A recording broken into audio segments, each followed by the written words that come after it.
Harambe is Twende. Twende means let's go.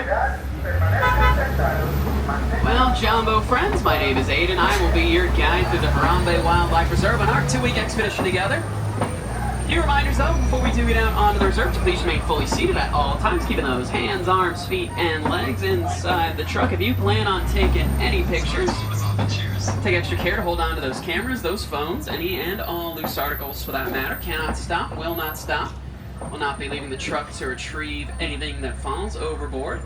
Gonna pause here one last moment, wait to get the final all clear from the warden. Feel free to peruse that spotting guide above your heads, give you a nice preview as to what we could potentially see out there on the reserve. Not guaranteeing we'll see everything on that spotting guide for more than a couple reasons. Migration patterns, the fact these animals are wild, they go wherever they please, and that is a little bit toasty out, so some animals may be tucked away in the shade. Also, that spotting guide has not been updated since 1998. One last very important reminder as we do head out onto the reserve that we are guests, we are visitors in these animals' homes. So please do not whistle at them, do not call out at them, do not attempt to beckon them closer to the truck. First area that we will be passing through here is the Little Ituri Forest, known for its very dense, very lush vegetation. A lot of animals out here can be very reclusive. Like that one out there on the right, that dark animal with the striped legs, that is an okapi. People see the stripes of the okapi, they incorrectly assume it's related to the zebra. It's actually a relative of the giraffe, and there's a couple ways to help us tell. The shape of its skull, its neck, and that long prehensile tongue. They can use that tongue to clean their ears and their eyes. The okapi was originally thought to be a myth by Western science until 1901, as they were so rarely seen by outsiders, living up to its nickname, the ghost of the forest. I'd say we are in the Little Ituri Forest. Ituri is a Swahili term.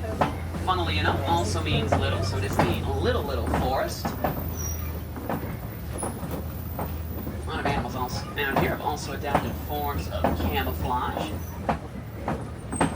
Take note of the bamboo out here in the forest. Very sustainable product. Grows quickly and in abundance. Grow as much as an inch a day in some circumstances. Be used to be made into paper, plates, utensils. For animals, it is also a source of food and water.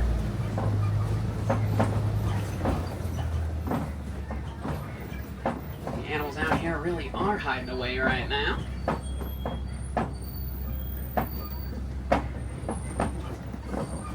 Looks like we may have a little bit of better luck further up ahead here.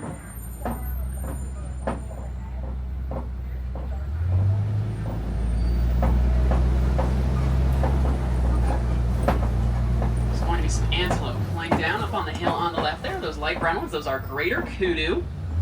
The kudu, we can tell that they're female because they lack horns. Those white stripes down their sides are a form of camouflage. Helps them to blend in with the rays of sunshine streaming down from the dense upper canopy of the forest. They're also what's called crepuscular. It means that they're most active very early in the morning or very late in the evening. Good high jumpers as well, kudu. They can jump up to about 5 feet in the air. Helps them with evading predators and getting over man-made obstacles that may have been set up in their habitat.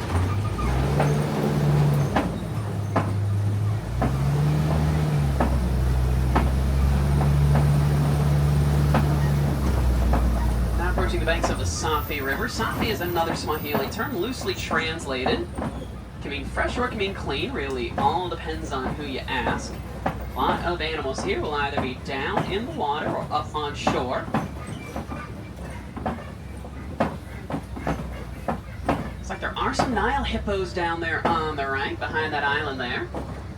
My favorite fact about the hippopotamus, it is that word. It's derived from Latin. It means river horse. That's because they'll walk or run along the bottom of the water rather than swim.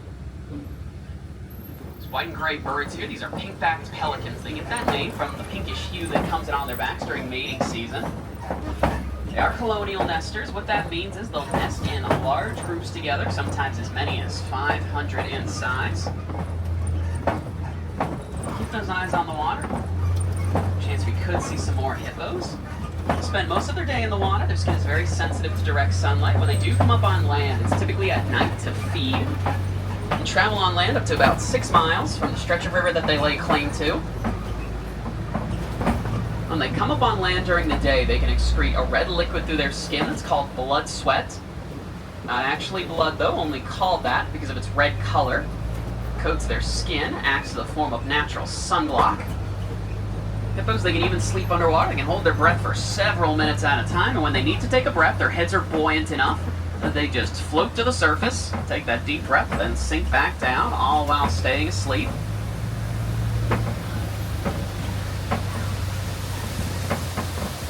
Down there in that gorge on the left, those are Nile crocodiles. Largest of the crocodilian species in Africa. Fully grown, they can get up to about 16 feet in length.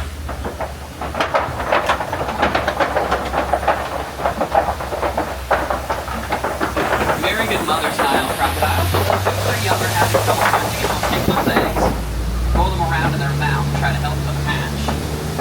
Mother Nile crocodile will also carry her young in her mouth or on her back. You've noticed that one that was kind of up against the edge of that cliff there, sitting there with its jaws open. That is a form of body temperature regulation for them. When they sit with their mouths open like that, it allows them to give off excess body heat. Or seems to be falling away, getting out towards a more dry climate now. That out there below us, that is the savanna. Good chance that we can see some pretty well-known animals out that way. Large tree over on the right, that is a baobab tree. A baobab tree can remain leafless for up to 9 months out of the year. Those leafless branches somewhat resemble roots, so it's been nicknamed the upside-down tree. It takes a long time for the baobab tree to reach maturity. It can live to be thousands of years old. Quite adept at storing water, makes it a nice precursor to what we could see down on the savanna with a lot of plants and animals out here adapting ways to survive the unique climate. As we slowly but surely snake our way further on down here, you can really begin to see the impact the wildlife here can have on the ecosystem. Short grass, for example, is a courtesy of grazing animals such as zebras and wildebeest. See, knocked down trees is a good indicator that elephants could have passed this direction recently as well. There is going to be a Maasai giraffe eating out of that tree there on the right. Tallest animal in the world, the Maasai giraffe. They can grow about 18 to 20 feet tall. They are incredibly vigilant, always on the lookout for predators, so they don't sleep very long. They'll only sleep for about 30 minutes a day. Won't even take that 30 minutes all at once. They'll do it in 5-minute intervals, more often than not, standing up with their eyes wide open.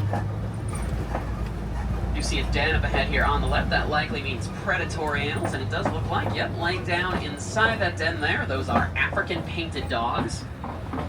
Painted dogs, they get that name from the pattern on their fur. Looks like somebody smattered them with paint.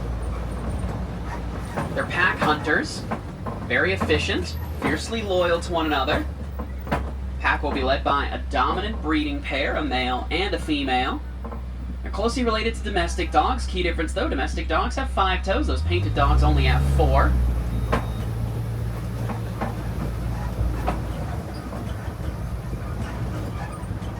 Might be plenty of wildebeest up here on the left, those gray animals there. Wildebeest, they'll live in groups as small as 10 or herds as large as 1,000. All of those groups and herds, they'll come together for an event known as the Great Migration, where they follow the rainy season, quite literally in search of greener pastures. It's estimated there's around 1.5 million of them that will take part in that event. Those dark brown antelope laying down there, those are sable antelope. Sables, the horns on their heads can get up to about 4 feet in length. But they differ from other types of antelopes. They will stand their ground and fight when met with danger, rather than run. And those wildebeest there, they're actually the second most densely populated animal on the continent of Africa, second only to humans. What I love about wildebeest is when they go to sleep at night, they all lay down facing the same direction, so that if for any reason they need to get up and run during the night, nobody crashes into each other. There is going to be a baby giraffe up here on the left. The giraffe calf, when it's first born, can already be about 6 feet tall. Giraffe pregnancy lasts about 15 months. Nubs on its head, those are horns. They're called ossicones. It's another trait they share with the okapi. Male okapi will also have ossicones. A great looking giraffe here on the right, actually.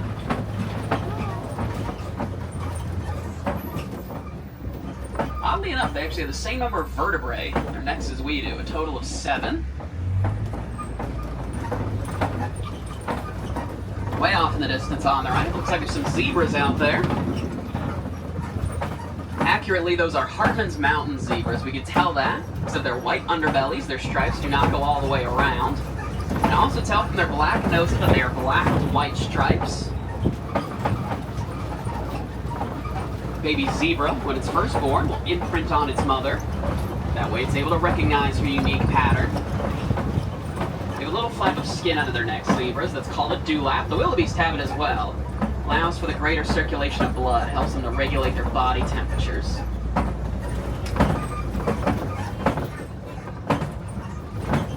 Looks like there'll be even more giraffes up here on the left. Group of giraffes. It's called a tower. Something I've always found fascinating about them is their heart. A giraffe's heart, it has to be powerful. They have to be able to pump blood a long way through their bodies. So a giraffe's heart, it can actually weigh up to about 25 pounds. It can also measure close to 2.5 feet across. They have the highest blood pressure of any animal. There's also going to be some Ankole cattle up here as well. These white and brown animals with the big horns. Ankole cattle, they're one of only 2 domestic animals you may find out here on the reserve. They're not really raised for any agricultural purposes, though. Historically, they're kept as status symbols, symbols of wealth, since they require so much land to be cared for. Those horns on their heads, they look heavy, but they're actually semi-hollow on the inside. There's a honeycomb-like structure in there. Blood flows into those horns, cools off, and then circulates back to the rest of their bodies. Those horns are also can be as long as 6 feet tip to tip. Another name for them is Watusi cattle, named for the tribe that originally domesticated them. Seen a lot more knockdown trees over this direction. Very encouraging sign. Can mean we're getting into elephant country. Elephants, they'll cut their own path, blaze their own trail wherever they go, knock down whatever's in their way. So they've sometimes been affectionately referred to as the bulldozers of the savanna. Also knock over trees to get at the leafy greens on top. Haven't seen anything as of yet. They're the largest terrestrial animals in the world, African elephants. Females, they can grow about 8,000 to 9,000 pounds. The males, they can get as large as 13,000. The shortcut seems to be out that direction as well. That's inconvenient. There is an elephant up there, just kind of hiding behind the rocky outcroppings there. Looks like we will be taking a long way around, see if we can get a better look at some further on up ahead. Taking the long way around, though, does come with one small unfortunate side effect. It means that we'll be taking a trip across this decrepit, rickety-looking bridge. Should be alright. Hopefully.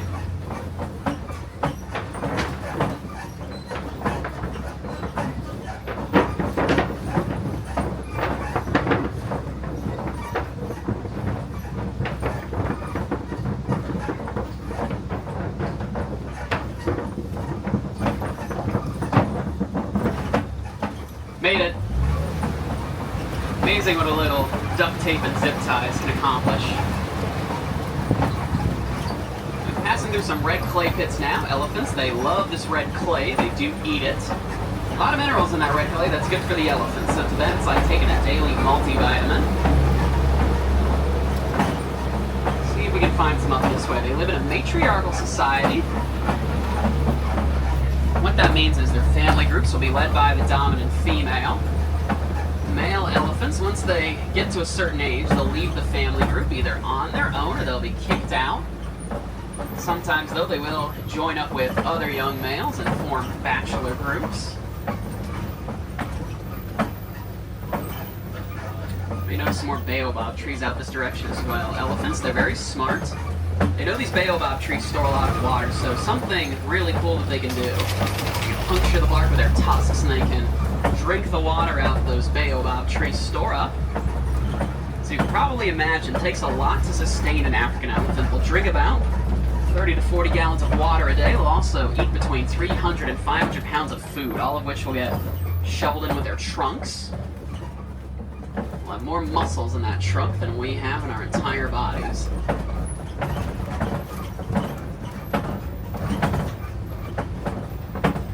I do not think they'll be needing those baobab trees today, though. The water already seems to be pretty high down here. They also cool off in a lot of different ways, elephants. One of the most common ones that people think of is they can use their trunks. They can splash themselves with water. They can also pick up wet dirt, wet sand, throw it on themselves to use as protection against the sun. That's why this island here on the left seems to be populated by greater flamingos. A group of flamingos is called a flamboyance. They're not actually born that color, though. They hatch gray. They develop that pink color over time due to a mineral in the brine shrimp they eat. I see some of them looking for it right now. They'll shuffle their feet along the bottom, trying to stir up that brine shrimp. The word greater, when applied to an animal's name, does mean that it is the largest of its kind, so these are the largest flamingos in the world. Ironically, though, they are the lightest shade of pink.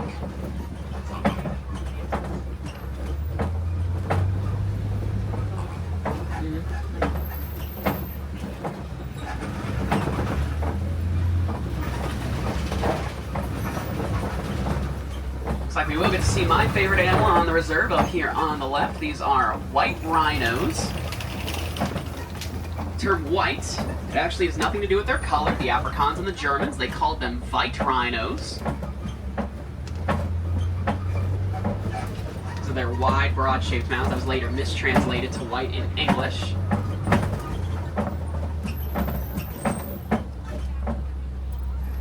They're the largest of the rhino species in the world. Full-grown male can weigh as much as 6,000 pounds. They're also very social. A group of them is called a crash.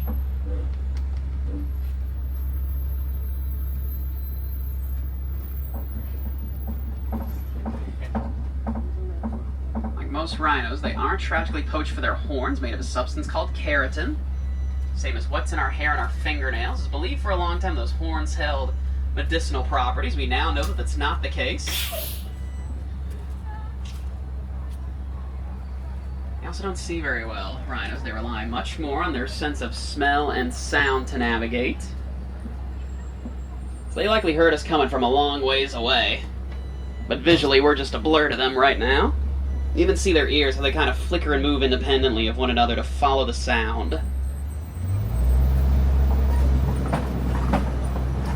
They're all hanging out by that mud wallow there as well. Not every animal that lives on the savanna has the luxury of a trunk like the elephants. Rhinos, they'll wallow in the mud. It cools them off, gets the sun off their backs. It also helps to keep the bugs away.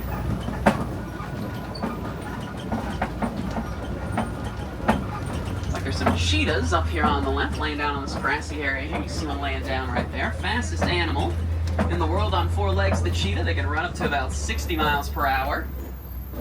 They are built for it. Their heads are aerodynamic. Their claws are also semi-retractable. They act like cleats when they run. It helps them to achieve those speeds. Cannot sustain that 60 for long periods of time, though, only in short bursts.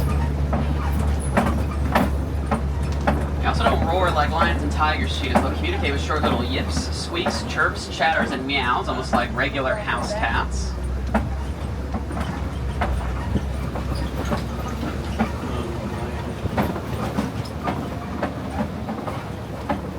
Though we've stumbled upon a formation of kopje rocks as well, so K-O-P-J-E, and up on those kopje rocks. African lionesses, so female lions. Oh, there's the male laying down there, actually. They love these kopje rock formations. They'll use them as places to lay out in the sun or as overlooks when hunting. There's the one laying down. You can tell he's a male because of that mane. You can tell that he is still young, though, as he ages. That mane will grow out more. It will darken and shade as well. In a pride of lions, it is the responsibility of the lionesses to go out and do the hunting while that male watches over the cubs. There are no cubs to watch over, though. That male can hunt as well. Very lucky to be seeing them awake right now, as African lions will actually rest for about 16 to 20 hours a day. It is not out of laziness. They do it for energy conservation. They also just don't have a very high heat tolerance. very impressive about lions. When they roar, they put their full power behind it. The sound of that roar can travel as far as 5 miles.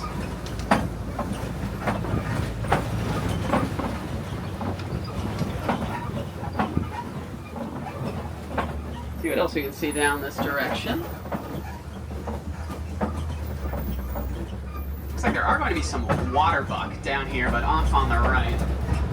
Waterbuck, this is a brown antelope. Get that name because of how much time they spend in and around the water. It's an abnormally large part of their diet. Kind of laying down back under the canopy of the trees back there. You can excrete a musky, oily substance from their skin, coats their long, shaggy hair, makes it waterproof. And get a great look at them here on the right. 2 ostriches. Fastest animal in the world on 2 legs, the ostrich. They can run up to about 40 miles per hour. They'll use their short wings to turn and maintain their balance while running at those speeds. They don't have teeth, so to break up the food in their stomachs, ostriches, they'll eat grains of sand and small pebbles. See why they are here, though? See that clutch of eggs there on the right? Ostriches, they'll lay their eggs in a community nest. What that means is one large nest, multiple different eggs from multiple different mothers. Dominant females will be closest to the center for protection.